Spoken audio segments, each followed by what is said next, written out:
Bueno,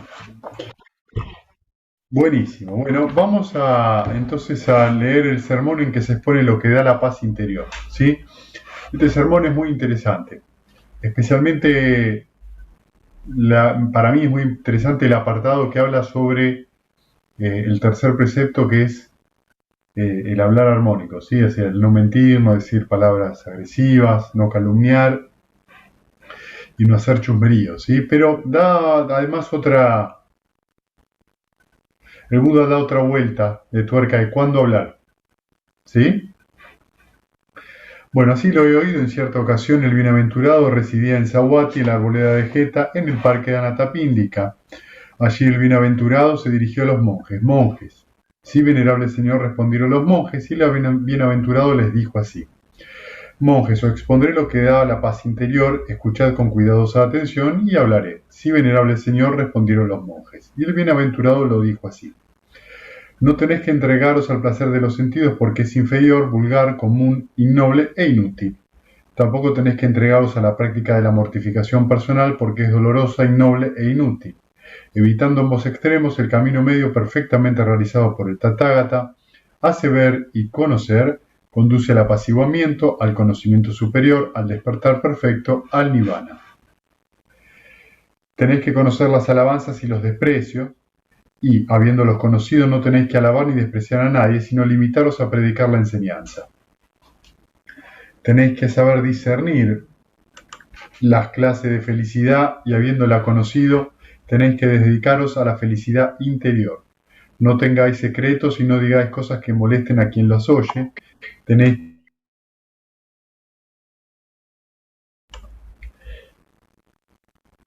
que hablar sin premura, no apresuradamente. No os aferréis al dialecto de una región y no os desviéis del lenguaje al uso. Esto es en esquema la exposición de lo que da la paz interior, ¿sí? ¿Qué haces, Santi? Bueno, a ver, para ir comentando un poco. Entonces acá Buda expone dos cosas. Primero, no entregarse, por un lado, a los placeres de los sentidos y por el otro lado, a las mortificaciones. Así un poco las dos visiones extremas, ¿no? Y por el otro, está hablando dentro de esto, no digamos, una vez que uno conoce las alabanzas y los desprecios, no hay que alabar ni despreciar a nadie, sino que hay que limitarse de... ¿Qué haces, Mati? ¿Qué haces, Eli? Perdón. Hay que limitarse a predicar lo que dice acá los monjes, predicar el Dhamma, la enseñanza, ¿está bien? Entonces, también habla de que hay que discernir las clases de felicidad y habiéndolas conocido hay que dedicarse a la felicidad interior. La felicidad interior son los yanas, ¿sí? Eso es lo que Buda dice cuando habla de abandonar los placeres sensoriales. Está hablando justamente de que cuando uno más cultiva los yanas, poco a poco y con el tiempo eso va produciendo cierto desapego y desencantamiento de los placeres sensuales. Todo depende de la práctica de cada uno y la carga kármica que tengamos. Pero la intención de los yanas es ir cultivando cada vez más una felicidad que sea dependiente del trabajo de la persona y no dependiente del mundo exterior. También las yanas nos dan la posibilidad de purificar la mente, aquí y ahora. En ese sentido, cuando se habla de despreciar y alabar, digamos, dentro del budismo mahayana, este es uno de los preceptos. Creo que es el séptimo. Y lo que está hablando justamente es no intentar alabar a alguien porque es muy bueno en algo o despreciarlo porque consideramos que es muy malo. Eso es una opinión personal que nosotros tenemos sobre una persona. Cuando uno hace eso y se apega a esa palabra, a esa palabra de admiración o a esa crítica, lo que uno hace en general es personalizarlo. Cuando uno lo personaliza, ya no está viendo con claridad. Entonces, cuando esa persona que, por ejemplo, nosotros admiramos, deja de hacer lo que nosotros consideramos admirable, empezamos a despreciarlo. Entonces, un poco lo que nos vamos dando cuenta es que la persona admirable o despreciable no es tal, sino que depende de mi opinión personal, quién es admirable y quién no lo es. ¿Sí? En ese sentido, Buda exhortaba a los monjes a solamente predicar la enseñanza. ¿Sí? Solamente hay que predicar la enseñanza, hablar sobre la enseñanza. Y si no hay que hablar, no se habla sobre la enseñanza, mejor refugiarse en el noble silencio. ¿Sí?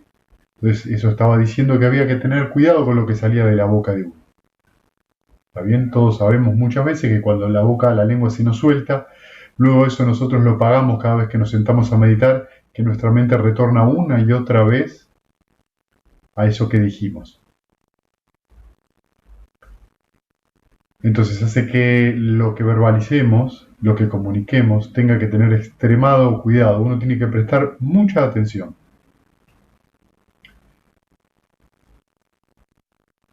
Lo que sigue, no tengáis secretos y no digáis cosas que molesten a quien las oye. Una de las definiciones del Arahant es que no tiene secretos. Una persona sin secretos, no oculta nada. ¿Sí? Tenéis que hablar sin premura y no apresuradamente. Es decir, tomarse el tiempo para decir lo que uno tiene que decir. No hablar de manera automática. ¿Sí? O si alguien nos pregunta algo, empezar a hablar sin haber escuchado la pregunta. A veces estamos más interesados en decir lo que estamos pensando que entrar en contacto con lo que el otro nos está proponiendo. No os aferréis al dialecto de una región y no desviéis el lenguaje del uso. Había en algún momento, yo no recuerdo bien qué monje le había sugerido al Buda de tratar de pasar todas las enseñanzas al sánscrito. Y Buda se negó, porque él decía que el Dhamma, la enseñanza, no tenía que tener un idioma. Se hablaba el Pali, que es, digamos, el Magadés en realidad, que era un dialecto, un idioma dentro de la zona del noreste de la India. Pero él decía que había que llevarlo al lenguaje de cada región. Si se hablara sánscrito, solamente ciertas personas lo entenderían. Y lo que al Buda le interesaba es que eso llegara a aquellas personas que tuvieran poco polvo en los ojos, sea esa persona educada o no educada. ¿Sí? Su preparación mental no tenía que ver con su educación, sino con la posibilidad que tenía esa persona de comprender la enseñanza y ponerla en práctica. Entonces lo que va a hacer ahora Buda es, esto se suele ocurrir en los suttas, hace primero una exposición breve y ahora hace la exposición detallada. ¿Sí? Al decir, no tenéis que entregaros al placer de los sentidos, porque es vulgar, común, innoble e inútil, o al decir no tener que entregarse a la práctica de mortificación personal, porque es dolorosa e innoble, ¿a qué nos referimos? Por eso entregarse al deleite y complacencia con el deseo de los sentidos. Conlleva estados de sufrimiento, frustración, tribulación, excitación y es un camino equivocado. En cambio, liberarse de la entrega al deleite y complacencia con los deseos de los sentidos no lleva a estados de sufrimiento, ni de frustración, tribulación, excitación, y es el buen camino. ¿Qué es lo que quiere decir con esto? A mí yo siempre lo aclaro, no quiere decir que uno no se pueda tomar un helado. Lo que está queriendo decir es que cuando eso ocurre, porque las condiciones se dan, porque por ahí uno tiene el deseo, hacerlo. El asunto es cuando la mente regresa una y otra vez a eso, y uno trata continuamente de colmar ese deseo, de satisfacerlo. Ahí es donde viene esto que lleva a estados de sufrimiento, frustración porque no tengo lo que quiero, tribulación porque la mente queda inquieta, excitación y es un camino equivocado. ¿A qué refiere un camino equivocado? Que eso a mí me va a traer tranquilidad. ¿Sí? Está diciendo que es un camino equivocado en ese sentido.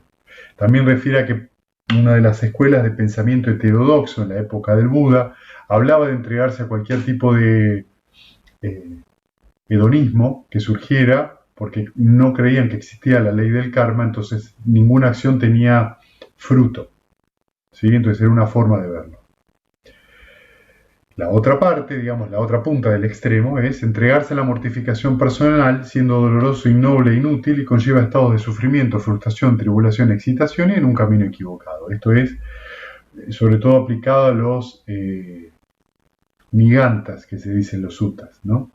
Que es el jainismo en la época moderna. Cometían todo tipo de acto de mortificación personal, creyendo que a través del dolor y el sufrimiento físico limpiaban o purificaban su karma. ¿Sí? En algún momento vamos a leer un sutta donde Buda les explica a varios nigantas un poco la naturaleza de esto. Y también dice que es inútil, ¿no? En ese sentido. A esto nos referimos al decir, no tenéis que entregaros al placer de los sentidos porque es inferior, vulgar, común, innoble e inútil, y también no hay que entregarse a la práctica de la mortificación porque es dolorosa, innoble e inútil. Al decir ambos extremos, el camino medio, perfectamente realizado por el Tathagata, hace ver, conocer, conduce al apaciguamiento, al conocimiento superior, al despertar perfecto, al nirvana, ¿a qué nos referimos? Pues al noble octuple sendero, es decir, una visión correcta, ¿sí? Recto propósito o intención, recta o correcta palabra, recta conducta, recto medio de vida, recto esfuerzo, recta atención y recto recogimiento. Así que esto es un poco lo que estuvimos hablando el martes detalladamente, ¿no? En el noble octuple sendero, en relación a que siempre que van a ver cuando se exponen los dos extremos, Buda siempre coloca el octuple noble sendero como el camino medio. ¿Sí?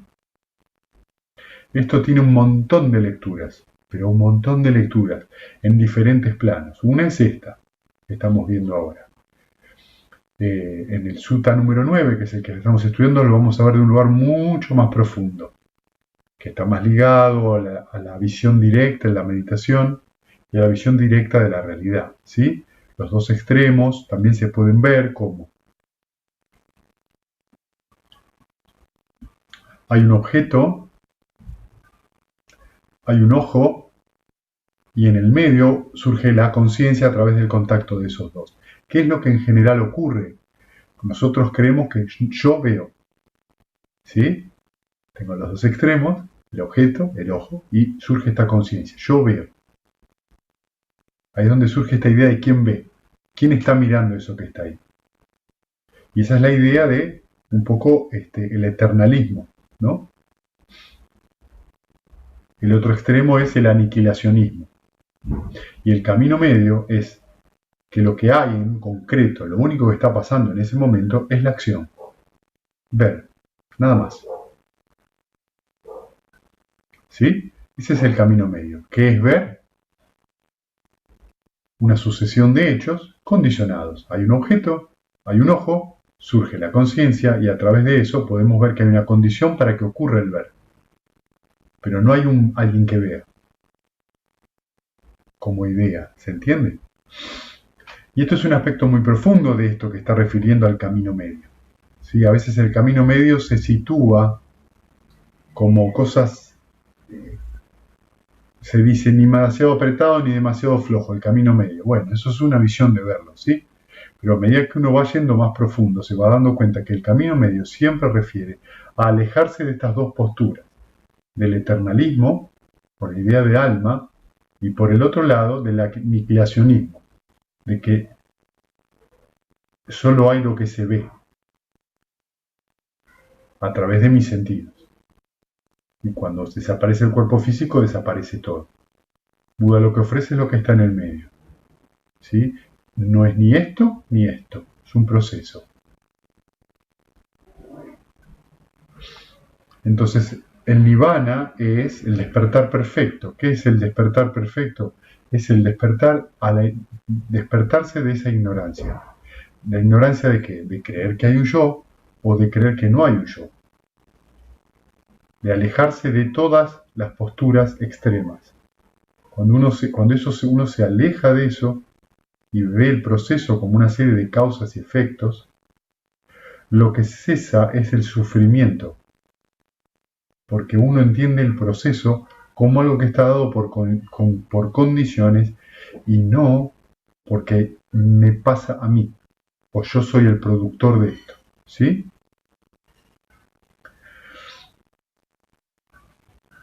A esto nos referimos al decir evitando ambos extremos, el camino medio perfectamente realizado por el Tathagata hace ver y conocer, conduce al apaciguamiento, al conocimiento superior, al despertar perfecto al nirvana. Al decir tenéis que conocer las alabanzas y los desprecios, y habiéndolos conocido no tenéis que alabar ni despreciar a nadie, sino limitaros a predicar la enseñanza, ¿a qué nos referimos, monjes?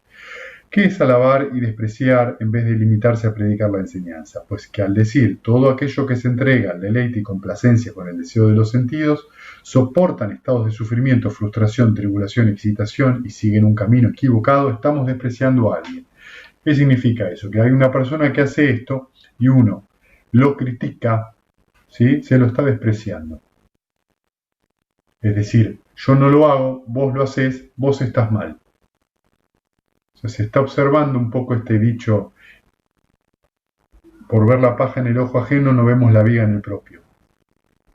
O dicho de otra manera, cuando vemos la paja en el ojo ajeno, se nos clavó la viga en el nuestro. ¿Está bien? Entonces hay que tener cuidado con la crítica. Depende de la situación en la que estemos, ¿sí? Si tenemos una situación profesor-alumno es una cosa, porque parte del profesor criticar en el sentido de hacerle observar algo al alumno para que el alumno comprenda. Pero en las relaciones pares, marido-mujer, amigo-amiga, hay que tener cuidado. ¿Sí? Mucho cuidado. Sobre todo porque a veces existe esta soberbia del camino espiritual, de que porque yo estoy en un camino espiritual, a mí me pasan cosas extremadamente importantes y elevadas, y vos sos un ser que vive comiendo cerveza y pollo al galeto, entonces sos un ser despreciable. Hay que tener cuidado con eso, ¿sí? Las experiencias espirituales o los logros espirituales, para lo único que sirven, para el único sentido que hay, es para ayudar a los demás. Y ayudar a los demás no implica decirle al otro está mal, lo que hago yo está bien. Ayudar a los demás es, si a ustedes les gustan ser perfectos y les gustan los santos, sean ustedes santos. ¿Sí? Encarnen ustedes esas virtudes que tanto admiran y dejen que los demás vean en ustedes eso. ¿Sí? Y esto es muy importante, porque entonces a ustedes los va a colocar de una manera muy honesta frente a lo que ustedes pueden y no pueden hacer. ¿Sí? Entonces forzarse a hacer algo que uno no puede no tiene ningún sentido. Entonces eso hace que la energía vaya hacia uno y uno no la desperdicie criticando a los demás. Toda energía que uno desgasta criticando al otro, juzgando al otro, sentenciando al otro, es energía que yo no estoy usando en observarme. No tiene sentido. Al decir, todos aquellos que se liberan de la entrega al deleite y complacencia con el deseo de los sentidos, no soportan estados de sufrimiento, ni de frustración, tribulación, ni excitación, y siguen el buen camino. Estamos alabando a alguien. ¿Sí? A esta persona que hace esto, hace esto, hace esto.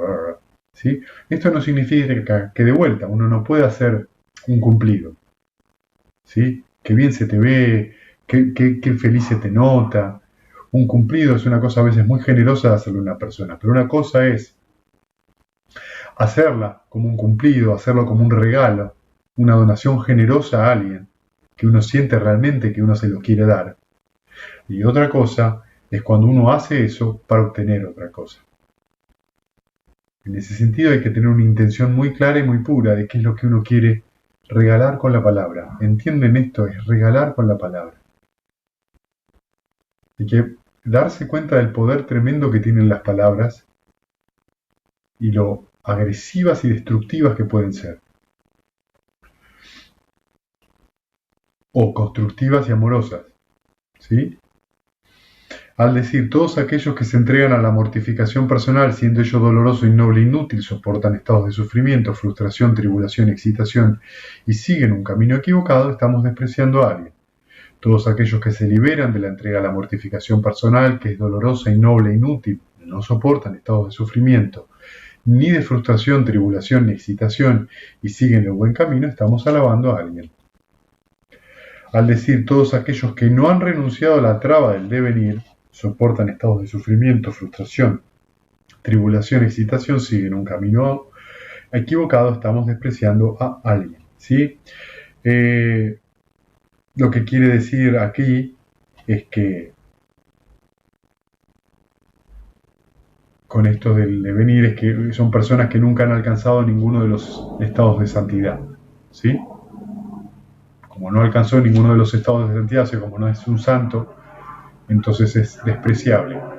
Y luego, si lo ha alcanzado, es alguien admirable, que puede serlo, no decimos que no, pero el asunto es qué me pasa en mi mente cuando estoy hablando. De eso está llamando la atención acá. ¿Qué es lo que da paz interior? Recuerden el título, ¿no? ¿Qué es lo que me da paz interior? ¿Cómo está mi mente? ¿Cuál es mi intención mental cuando tengo el deseo de comunicarme? Esto es monjes alabar y despreciar en vez de limitarse a predicar la enseñanza. Y monjes, ¿qué es no alabar ni despreciar y limitarse a predicar la enseñanza? Pues en lugar de decir las cosas de la manera anterior, hay que decirlas así. La entrega al deleite y a complacencia con el deseo de los sentidos o la entrega a la mortificación personal conlleva estados de sufrimiento, frustración, tribulación, excitación y es un camino equivocado. Liberarse de la entrega al deleite y complacencia con el deseo de los sentidos o liberarse de la entrega a la mortificación personal no conlleva estados de sufrimiento ni de frustración, tribulación, excitación y es el buen camino. Mientras no se renuncia a la traba del devenir, no se renuncia al devenir. Si se renuncia a la traba del devenir, se renuncia al devenir. Esto es limitarse a predicar la enseñanza, esto es monjes, es no alabar ni despreciar y limitarse a predicar la enseñanza, ¿sí? Entonces fíjense que lo que está haciendo Buda es lo que hacen todos los sutras. Él expone una serie de condiciones. Si uno hace determinada cosa, conlleva determinado fruto. Si uno no la hace, conlleva determinado fruto. Simplemente lo expone como causas y efectos, nada más. No compara, no lo compara con otra religión, no busca que es mejor, no busca que es peor. Simplemente fíjense cómo lo expone. Siempre lo expone de manera sucinta y directa. Eso es todo. No hay especulaciones, no se trata de buscar la letra chica, ¿está bien? Es muy claro. Y como es tan claro, tiene diferentes lecturas. Pueden hacerse lecturas más profundas, pero en ese sentido es simple, ¿sí? A esto nos referimos al decir, tenéis que conocer las alabanzas, los desprecios, y habiéndolos conocido no tenéis que alabar ni despreciar a nadie, sino limitaros a predicar la enseñanza. Al decir, tenéis que saber discernir las clases de felicidad, y habiéndola conocido tenéis que entregaros a la felicidad interior, ¿a qué nos referimos? Pues monjes, hay 5 sogas de los placeres de los sentidos, ¿y cuáles son? Formas materiales conocibles por la vista, que son deseables, apetecibles, encantadoras, seductoras, acompañadas de deseos de los sentidos y conducentes a la pasión. Sonidos conocibles por el oído, olores conocibles por el olfato, sabores conocibles por el gusto, objetos tangibles conocibles por el tacto, que son deseables, apetecibles, encantadores, seductores, acompañados de los deseos de los sentidos y conducentes a la pasión. Estas son, monjes, las 5 sogas del placer de los sentidos. Cualquier felicidad y deleite que surja a partir de estas 5 sogas del placer de los sentidos se denomina felicidad del placer de los sentidos, un placer que es inmundo, común e innoble. De este placer afirmo que no debe ser frecuentado, ni cultivado, ni fomentado, sino que hay que temerlo, dice Buda. ¿Sí? Lo que está diciendo con esto y lo que quiere decir es un poco lo que dijimos antes. ¿Sí? Cada vez que uno se entrega a alguna de estas cosas y la cultiva, lo que va produciendo es, como todo cultivo, como toda intención que uno tiene, nutre eso. Y al nutrirlo, eso va a volver. ¿Está bien? Y esto es algo importante para tener en cuenta. ¿Sí? Y aquí monjes, que un monje apartado de los deseos de los sentidos, apartado de lo que es perjudicial, alcanza y permanece en el primer yana, en el segundo yana, en el tercero y en el cuarto yana. ¿Sí? Esto se denomina la felicidad de la renunciación, del apartamiento, del apaciguamiento, del despertar perfecto. De esta felicidad afirmo que debe ser frecuentada, cultivada y fomentada sin temor. Y esto es re importante, ¿sí? No hay que temerle a los yanas. ¿Sí? No hay que temerle a los yanas ni a lo que ocurra en los yanas. Sobre todo, este tipo de yanas que nosotros estamos practicando, que son suaves. No hay que temerle a la felicidad que surja del yana, no hay que temerle a la alegría que surge como factor del yana, ¿sí? Sino que son estados muy especiales, en el sentido de que son muy alegres, muy livianos, y nos van mostrando que es una mente clara.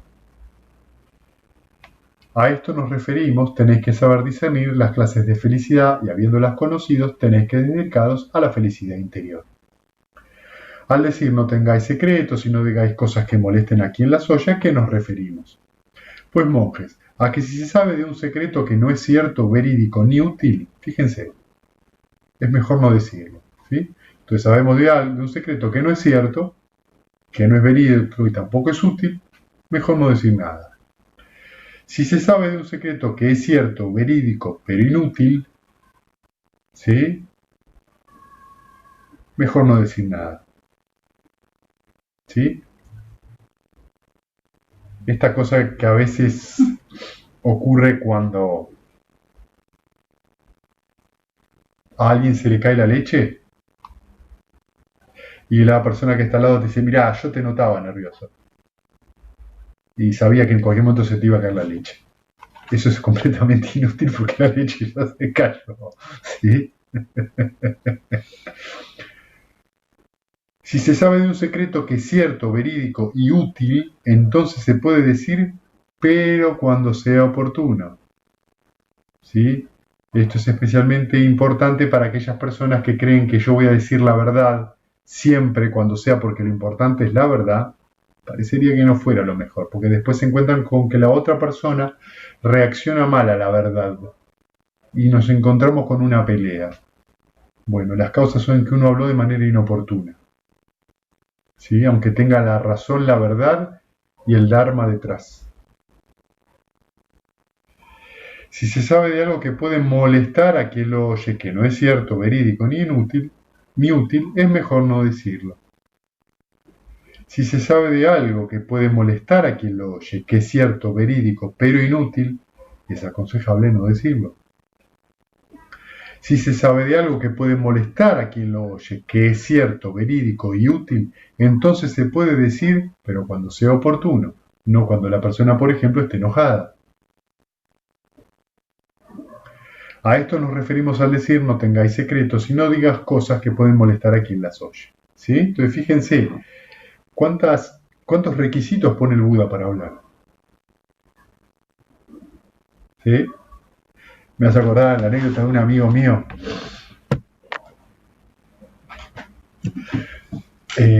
Yo tengo un amigo, que de muchos años, que la madre tocaba el clave. Y el clave es un instrumento como un piano, ¿sí? Como el antecesor, que se sacan las patas y se lo mueve cada vez que se lo lleva a un concierto y hay que afinarlo cada vez, ¿no? Y entonces un día estábamos con él entrando el clave desde la mudadora hacia su casa, ¿no? Y la madre de él, que era la que tocaba el clave, me decía, bueno, póngalo acá ya, y en un momento yo lo bajo y a él se le resbala y se cae el clave. Se cayó de una poca altura, pero bueno, hizo ruido. Entonces la madre, en un tono muy poco oportuno, le dice, estás muy alterado. Se lo dice en este... Mi amigo, con toda la culpa que se le había caído el clave, dijo, ¡no estoy alterado! Lo que fue muy gracioso. Y la madre le dice en otro tono oportuno, se nota. ¿Sí? Esos son el tipo de comentarios que nos ayudan, ¿sí? Que no se dio el momento.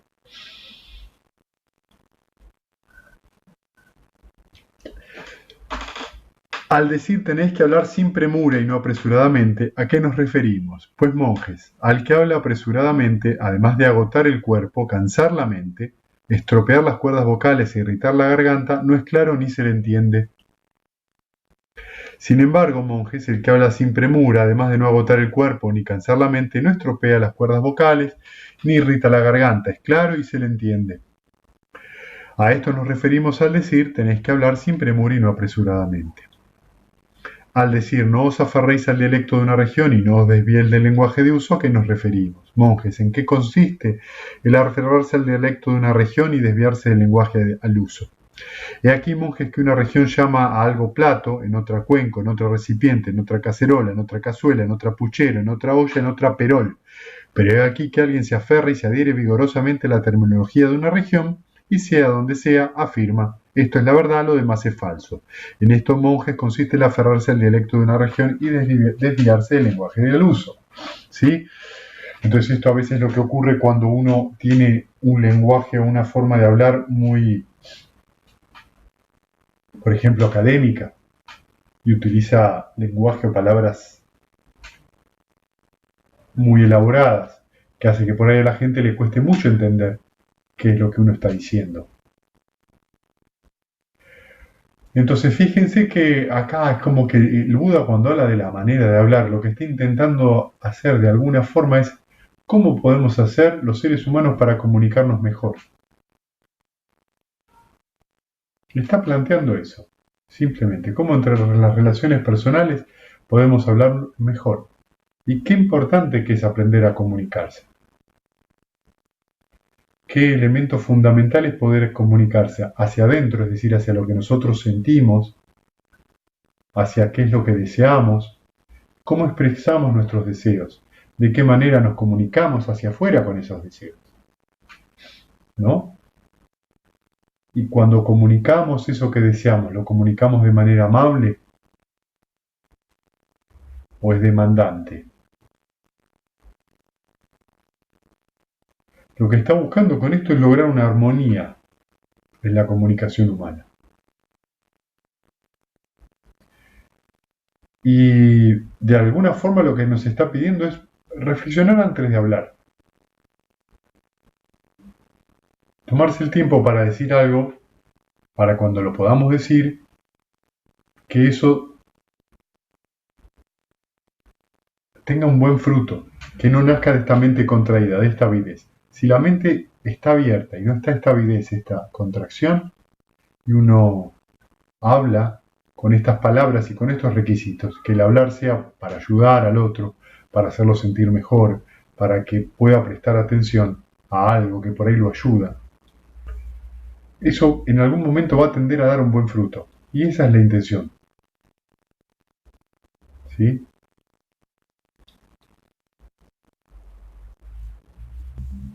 A mí por eso me pareció este sutta muy importante, porque justamente es el precepto que más quebramos con los insultos, con el hablar a destiempo, con el hablar muchas veces. A veces los hombres en ese sentido somos como muy más frontales en el hablar. Las mujeres muchas veces tienen una manera más encubierta de hacer críticas, cosa que no las exime de ninguna manera de que no están produciendo daño en el otro, solo que tienen otra manera de comunicar eso. En el hombre a veces eso se da de manera mucho más frontal y directa, con un insulto.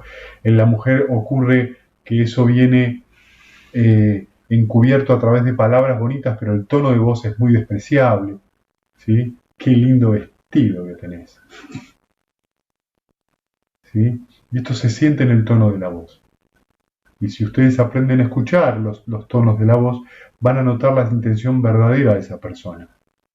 Porque las palabras se pueden disfrazar, pero el tono de voz no. El tono de voz es verdaderamente cómo está nuestro interior. Se va a reflejar rápidamente. Vieron muchas veces cuando ustedes vienen a la entrevista, en los retiros, y ustedes me cuentan, yo saco mucho más información del tono de voz y del color de sus ojos que de lo que me dicen. Lo relaciono con lo que me dicen y para mí eso es un encuentro de dos expresiones que me dan una idea mucho más clara de cómo están ustedes. A veces con dos palabras que ustedes dicen, ya estoy sintiendo qué es lo que ustedes están sintiendo, porque la intención es escuchar cómo lo dicen. Es muy difícil cuando uno escucha cómo lo dice engañar al otro. No porque el tema sea engañar, porque uno se engaña a sí mismo, ¿se entiende? Uno quiere decir o poner palabras bonitas a algo, y cuando en realidad lo que está sintiendo es otra cosa. ¿Vieron cuando ustedes, por ejemplo, discutieron con alguien y después le cuentan el hecho a otra persona? ¿Qué ocurre cuando lo cuentan el hecho? Vuelve a surgir ese estado emocional. Eso suele ser un muy buen chequeo de cuán uno está desapegado al hecho que pasó. Si uno tuvo un encuentro, por ahí del otro lado la persona estaba muy alterada, pero uno no, cuando uno después lo cuenta, uno no está alterado, el que estaba alterado era otro, uno no tomó ese estado alterado de humor. Entonces hay que ser en ese sentido, cuidar la intención que uno tiene al hablar. No crean que porque ustedes dicen una cosa, la otra persona no capta que eso no es verdad. Porque eso está en el tono de la voz, en cómo lo dice, no en qué dice. ¿Sí?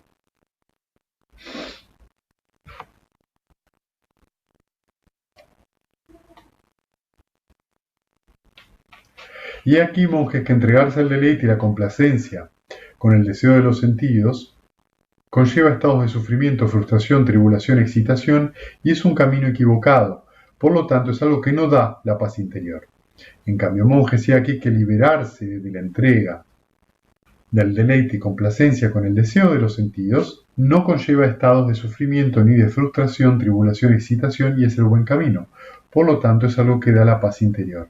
Siempre es la paz interior esto: soltar la contracción. Soltar la contracción en la mente, soltar ese estado de avidez. Y aquí, monjes, que entregarse a la mortificación personal, siendo doloroso, innoble e inútil, conlleva estados de sufrimiento, frustración, tribulación, excitación, y es un camino equivocado. Por lo tanto, es algo que no da la paz interior. En cambio, monjes, sí aquí que liberarse de la entrega a la mortificación personal, que es dolorosa, innoble e inútil, no conlleva a estados de sufrimiento ni de frustración, excitación, y es el buen camino. Por lo tanto, es algo que da la paz interior. He aquí, monjes, que evitando estos dos extremos, el camino medio perfectamente realizado por el Tathagata, saber y conocer, conduce al apaciguamiento, al estado, al conocimiento superior, al despertar perfecto, al nirvana. No conlleva estados de sufrimiento ni de frustración, tribulación, excitación, y es el buen camino. Por lo tanto, es algo que da la paz interior. Y aquí, monjes, que alabar o despreciar a alguien, en vez de limitarse a predicar la enseñanza, conlleva estados de sufrimiento y es un camino equivocado. Por lo tanto, es algo que no da la paz interior.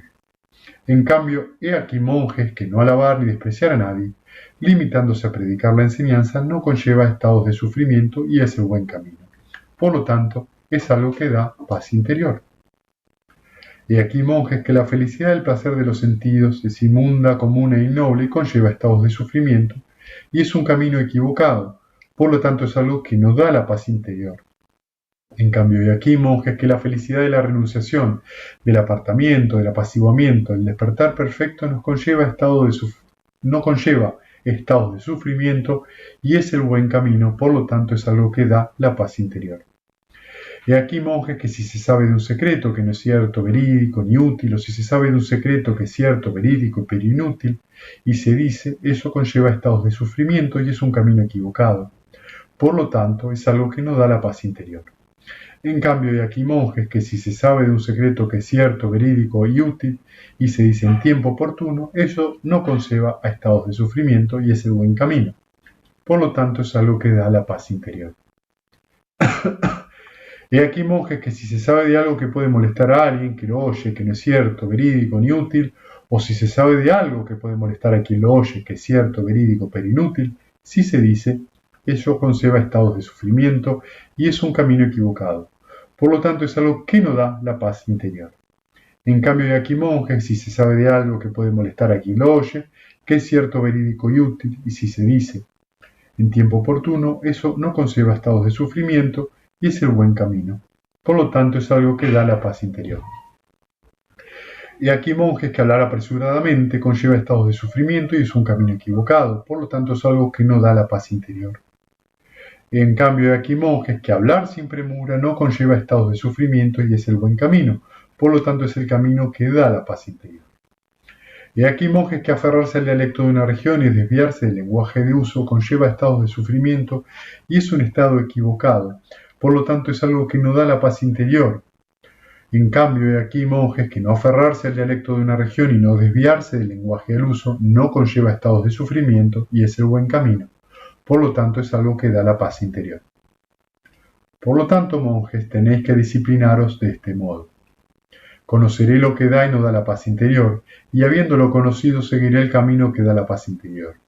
Ahora bien, monjes, Subhuti es un hijo de familia que ya sigue el camino que da la paz interior. Así habló el bienaventurado, y los monjes gozaron y se complacieron con sus palabras. Subhuti fue y es muchas veces el protagonista de muchos suttas. Era el hermano menor de Anathapindika, el laico por el cual que se da en ese parque donde que Buda permaneció 21 años en los retiros de las lluvias. Y Subhuti era conocido justamente por ser está dentro de los 10 discípulos principales. Y era un hombre que supuestamente era un hombre extremadamente tranquilo y calmo y muy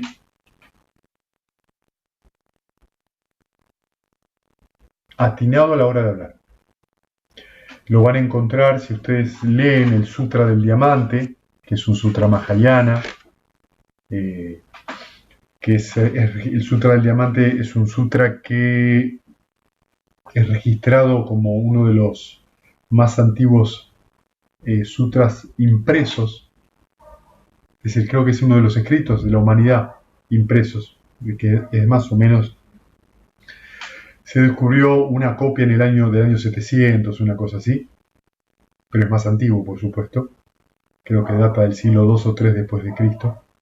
Subhuti es el protagonista, el que interpela al Buda. Y entre estas cosas, entre este intercambio entre Subhuti y el Buda, habla un poco de el lenguaje y cómo el lenguaje muchas veces, además de esto que estamos hablando, que está muy relacionado con los preceptos, el lenguaje es la expresión de nuestros pensamientos. Y de alguna manera somos atrapados por el lenguaje. ¿Sí? O sea que nosotros cuando hablamos de algo, está conceptualizado eso. Y todo aquello que está conceptualizado está cosificado. ¿Sí? Es decir, que si yo pienso en una conciencia, por ejemplo, la palabra conciencia me lleva a pensar en una cosa, como si fuera una entidad, no un proceso condicionado.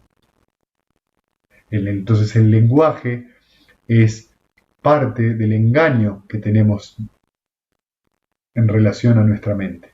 El lenguaje refuerza ese engaño, porque cosifica todo, mesa, silla. Y cuando nosotros pensamos en mesa, silla, nunca podemos pensar qué es la mesa, qué es, las patas, la tabla, los tirantes. La mesa es todo eso, es un concepto, una cosa. ¿Sí? Entonces nos engañamos porque lo que nosotros estamos viendo es una cosa. Pero la definición de eso, dada y reforzada por el lenguaje, es lo que hace construir que la identidad mesa, la identidad. Y ahí se refuerza esta idea de yo veo otra cosa, yo veo la mesa. Una cosa mira otra cosa. Cuando en realidad lo único que hay es el ver. Pero cuando lo queremos expresar con palabras, quedamos otra vez como marionetas enganchados en la conceptualización. Y este es un aspecto muy profundo de la enseñanza del Buda, ¿sí? Que es otro aspecto del buen hablar, o ¿qué son las palabras? Las palabras son simplemente señaladores o indicadores de algo. No son en sí mismo la realidad. Solo nos muestran o nos rumbean hacia algo. ¿Sí?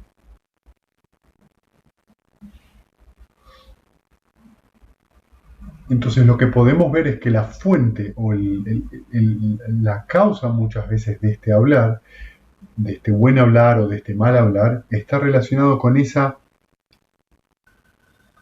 sensación de contracción en la mente. ¿Sí?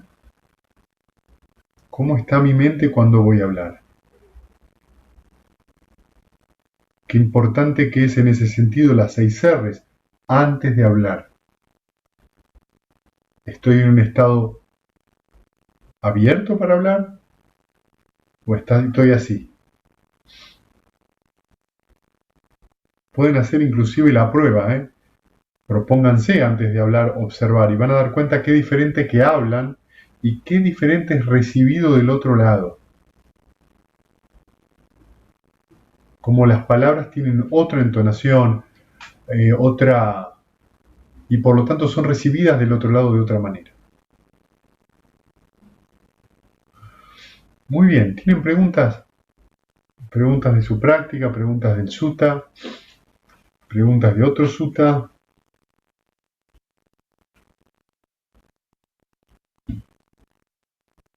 Sí, Violeta. Sí, una pregunta. ¿Decir causa es lo mismo que decir condición? Sí, es lo mismo.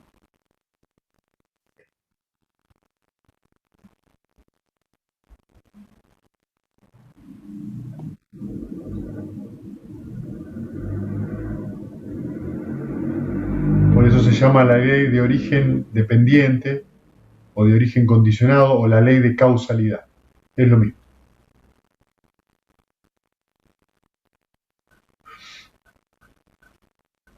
¿Alguien más?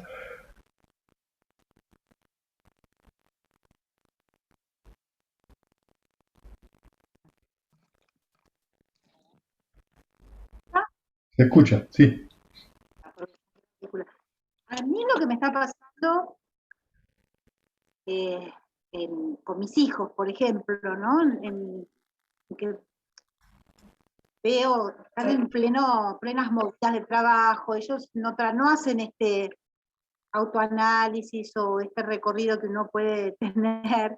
Entonces yo trato de no involucrarme, pero por ejemplo veo que ahora, o yo me estoy dando cuenta de cosas que antes no, qué sé yo, empezaron a celarse, porque yo estoy más con una nieta que con la otra. El varón me viene con unos reclamos, contraído, te pone la pera en la oreja, ni te puedo explicar, de oreja a oreja y de pera a tapa de cabeza. Yo trato de no contestar, porque la verdad que veo que me están haciendo algunos reclamos de hijos, ¿no? De que estoy más con esta que con la otra, que por qué no veniste, por qué le diste a ella.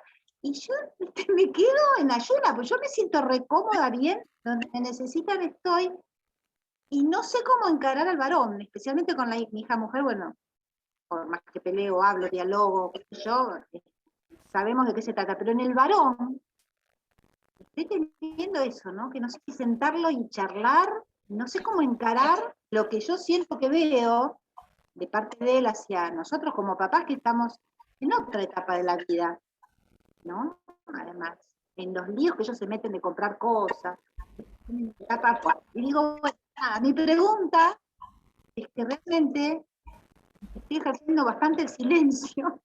No me involucro cuando discuten o vienen con... El varón me dice cosas de la moneda de mi hija del otro, porque Sí. en casa, bueno, Bueno, mira, compartimos muchas cosas. Sí. mira, Grace, una cosa muy importante que yo te recomiendo hacer de manera bastante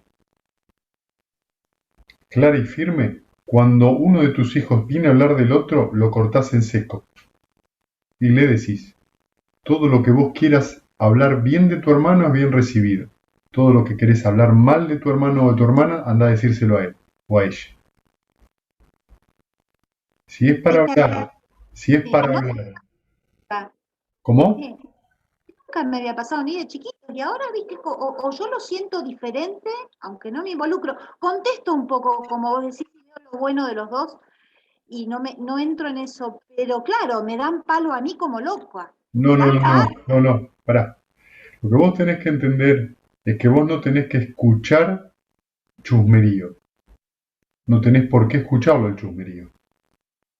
No importa que sean tus hijos, tu marido, el chusmerío siempre es tremendamente destructivo. Pero no sabes hasta qué punto es destructivo.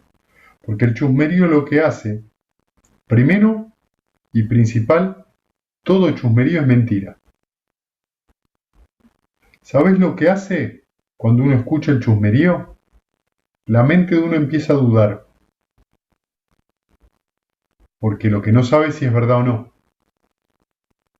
Si vos hablás sobre esa duda, lo que vos decís tampoco es verdad, porque tiene como condición una potencial falsedad.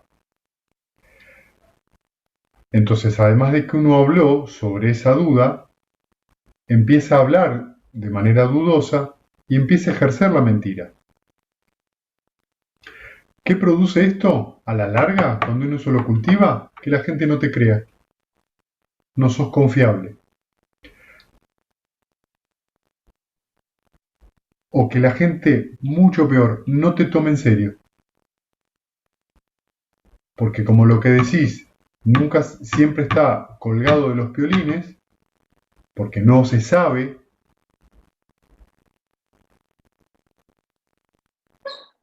se producen este tipo de cosas que uno después repite obsesivamente en la cabeza. Entonces, cuando alguien viene con un chusmerío y dice, mira, no me lo cuentes, prefiero no saberlo. No importa que sea tu hijo o no. Ponele, vos sos siempre la misma, claro, no me querés escuchar porque le crees al otro, porque el otro, y empiezan, no sabes. Bueno, por eso te digo, vos tenés que empezar a cambiar vos, porque vos escuchás el chusmerío, opinás sobre el chusmerío, y entonces es una tela de araña. Entiendo que son tus hijos.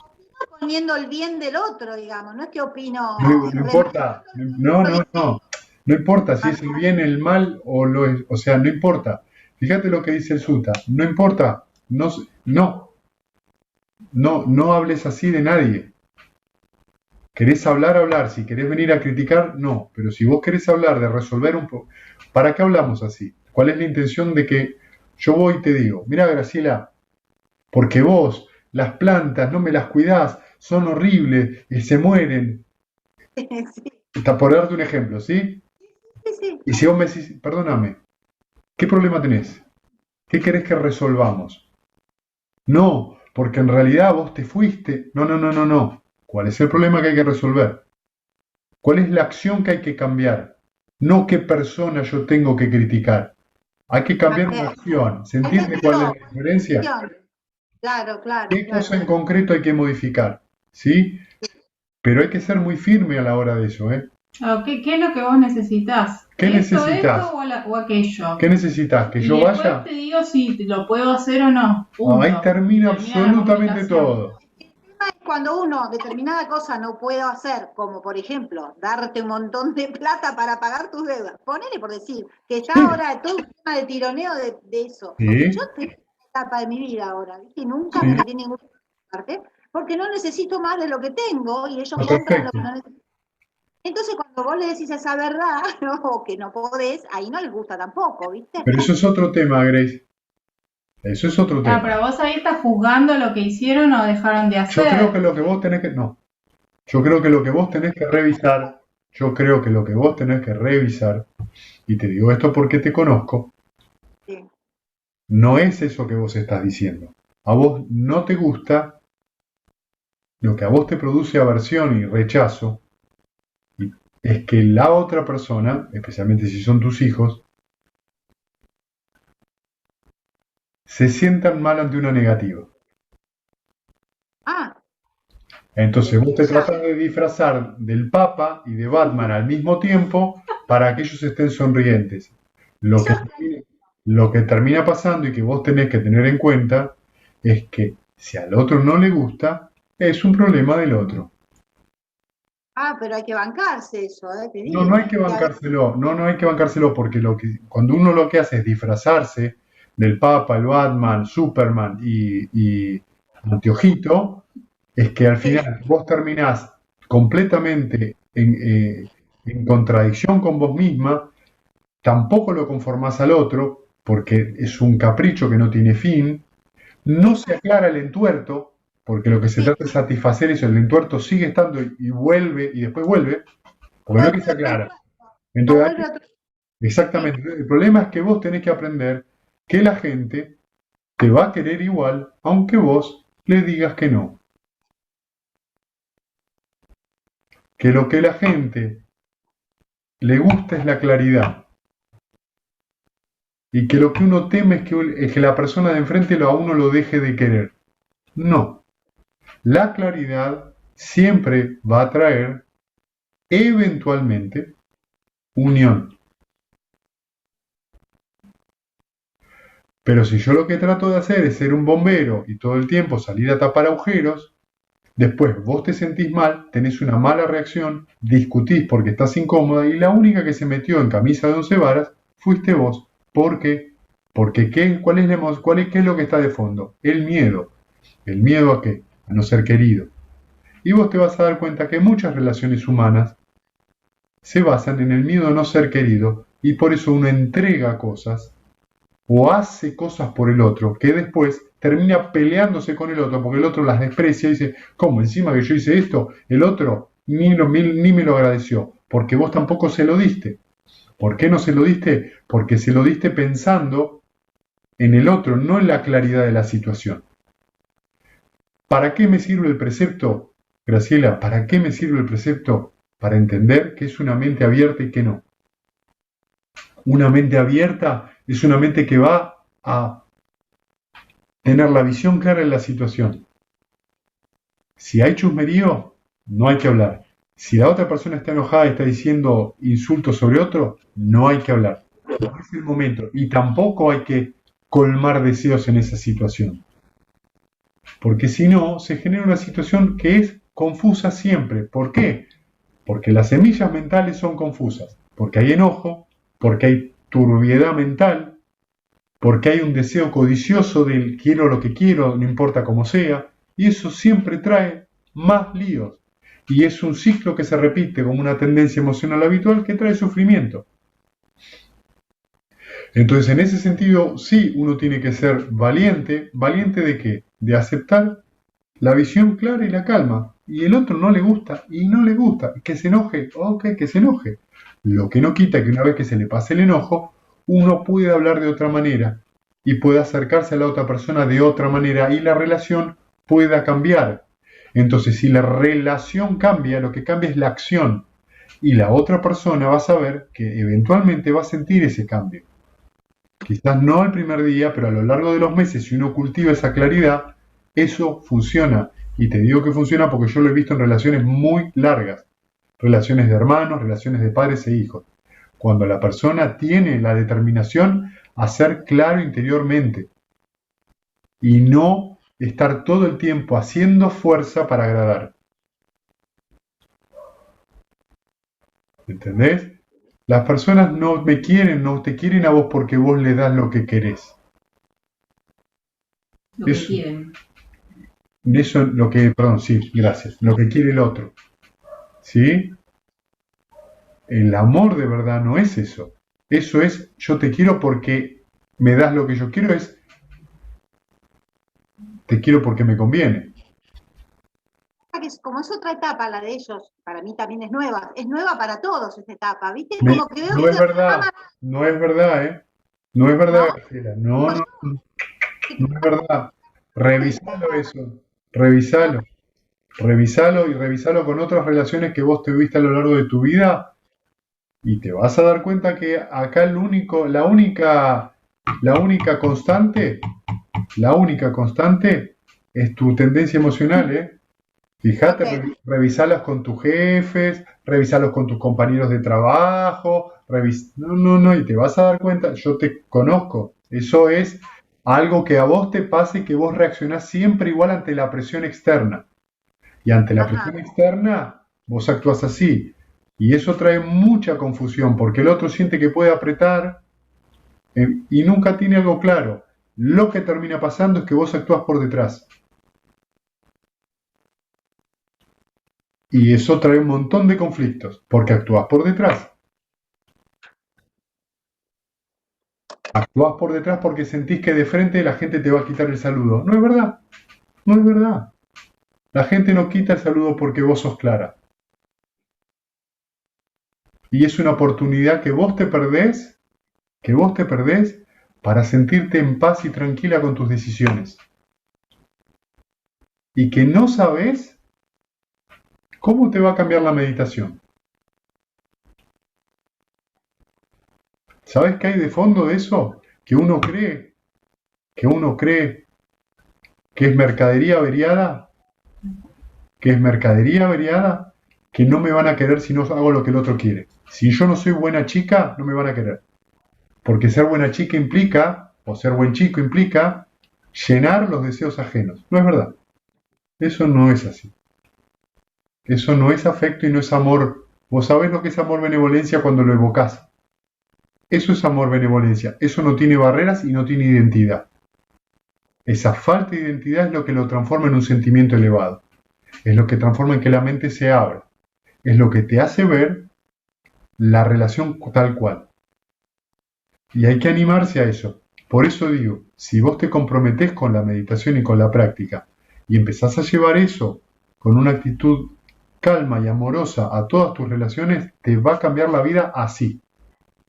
Y esa imagen que vos tenés reforzada por la tendencia emocional habitual, te va a cambiar y te vas a dar cuenta de la diferencia. No te pierdas de eso. Porque hay una situación ahí donde siempre el ego de uno le encanta tener la sartén por el mango, ¿eh?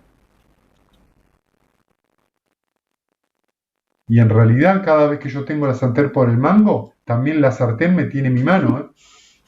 Es una relación ida y de vuelta. Yo tengo la sartén por el mango, pero la sartén me tiene a mí también.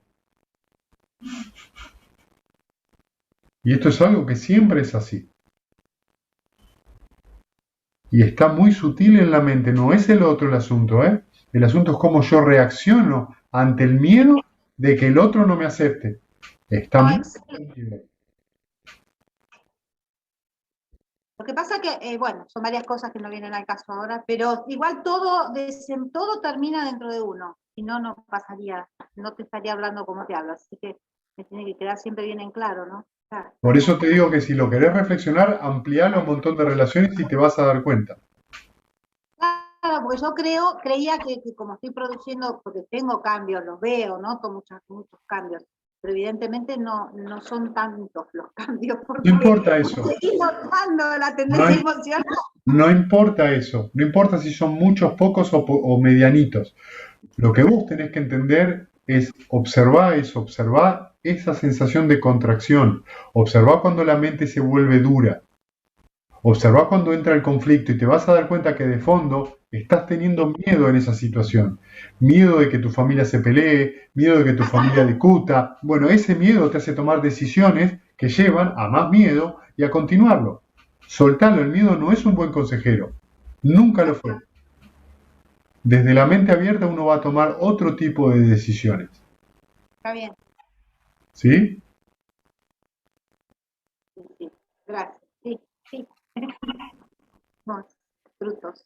Gracias. Bien, ¿alguien más tiene alguna pregunta?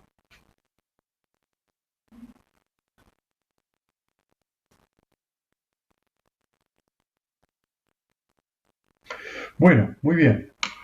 Vamos entonces a compartir mérito. Escúchenme, antes de terminar, bueno, vieron que la jornada es el sábado 20. Les pido que los que lo van a hacer me confirmen de vuelta, porque como es otra fecha, por ahí tienen cosas que hacer, ¿sí? Entonces por ahí no pueden venir, así que avísenme por favor por mensajito, me mandan un mail, ¿sí? A ver cuántos van a venir para saber, ¿ah? ¿Sí? Bien, compartamos entonces mérito, abran los micrófonos. Que sufren sean libres de sufrimiento y los aterrorizados intrépidos sean, que los afligidos se liberen de todo dolor y que todos los seres encuentren alivio, que todos los seres compartan este mérito que así hemos adquirido para el logro de todo tipo de felicidad. Que todos seres que habitan en el espacio y la tierra, devas y nagas de gran poder, compartan este mérito nuestro y que por mucho tiempo protejan la dispensación del Buda. Gracias a todos, ¿sí? Que tengan una hermosa semana. Gracias, buen fin de. Chau, chau. Chau.